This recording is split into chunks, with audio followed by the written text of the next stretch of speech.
All right, you guys, so we're out in the garage. Recently, I've been getting a little bit annoyed with having these bags draped over the rear fender. So about a year ago, Thrashin Supply came out with a hard mount for their soft bags. So we ordered them and we're gonna get them installed. I'm gonna do a time lapse of showing me do it all, and then I'll give you guys some input, whether it's a voiceover or whether I stop and actually show you if I do run into any issues. It looks pretty straightforward, so I don't think we should have any issues, but here we go.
All right, you guys, so got the bike here behind me, had to make some room and get this table lift up so that I can really start working on finishing the Sportster here. But I wanted to wait a couple days of riding the Lowrider S with the hard bag mounts on them so I could give you guys my honest opinion of them. Is it worth the $150 to put the hard mounts on the bike for the Thrashin bags? 100% worth it. It was able to lift the bags up a little bit. So before, the bags kind of sagged under my rear fender. From a purely aesthetic standpoint, lifting the bags up makes the rear shock and the rear fender look higher, which is exactly what I was going for on this bike. I wanted it to be more aggressive. I wanted it to look more aggressive, and I believe we accomplished that here. It was a very fast process. I think it took between 15 and 20 minutes total for me to get the old bags off, to get everything done. It's super simple. It was only like a 1 beer job. You could do it very simply at your house by yourself. But I kind of want to show you an up close of what the bags look like. So they have a metal bracket on the back, and they're also held in. There's a little another metal piece that goes on here, and it just bolts down with these carriage bolts here.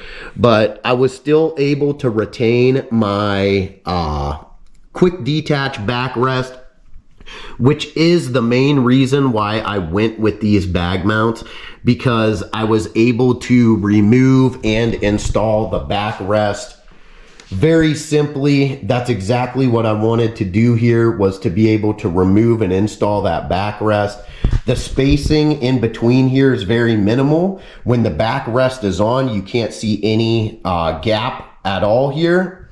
It's able to give me more rigidity on these bags, so it keeps them kind of all the way open, which is another benefit. I did put little zip ties on here. It doesn't say to do that, but they kind of sat a little bit outside of the bracket. So what I did was just throw this little zip tie on both sides, just to kind of snug that to the bracket a little bit more, so that I can actually stuff these bags to their fullest potential and not lose any of the function of the bike. I think they look really good on the bike. Like I said earlier, I was able to raise them up, so before they kind of hung down and you couldn't see any gap in that fender. And now you can see that full gap in the fender. They're sitting up pretty high, and it just looks so much better on the bike. I was also worried about scratching this paint in here, because the way that the bags went on before, they were like these ones over here, and it's just this strap, and this strap just sat right over the tank itself. So by adding these on here, I was able to remove that, make the rear section of the motorcycle a lot cleaner. And I don't know about you, but I want my bike to be super clean. I want it to be very aesthetically pleasing, and I feel like I was able to accomplish that here. I would recommend these bag mounts to anybody running the Thrashin bags. If you're running Thrashin bags at all, please give these a consideration. I never even thought about it until I seen my buddy roll up to an event that we were at, and he had them on, and I said, you know what, it's time to upgrade. It's time to get rid of those throwovers and hard mount them. I need bags on my bike. It's an absolute necessity for the way that I ride, for where I'm riding at, and for the amount of stuff that I want to have on me. Absolute necessity. I would say these are a 9 out of 10. There's only a couple little things that I would have liked to have seen different. And you seen I added the little zip ties on there to make it a 10 out of 10. And as you guys can see, got the new bike lift, got the Sportster up. I got a bunch of parts for it. As you can see, the jugs are sitting here. I already had one of them painted and cleaned up. I'm removing the rest of the gasket on this one. I'll clean that up, and then these are going back on. I got the rocker covers over there. I got an old set of heads over there. I got the brand new heads up here on my workbench. So it's only gonna be a little bit of time. We're gonna get these ones painted up real nice. And then this box down here is all brand new parts for the Sportster. So you're gonna see a lot more of the Sportster coming here soon. But I wanted to show you guys these bag mounts because they're absolutely amazing.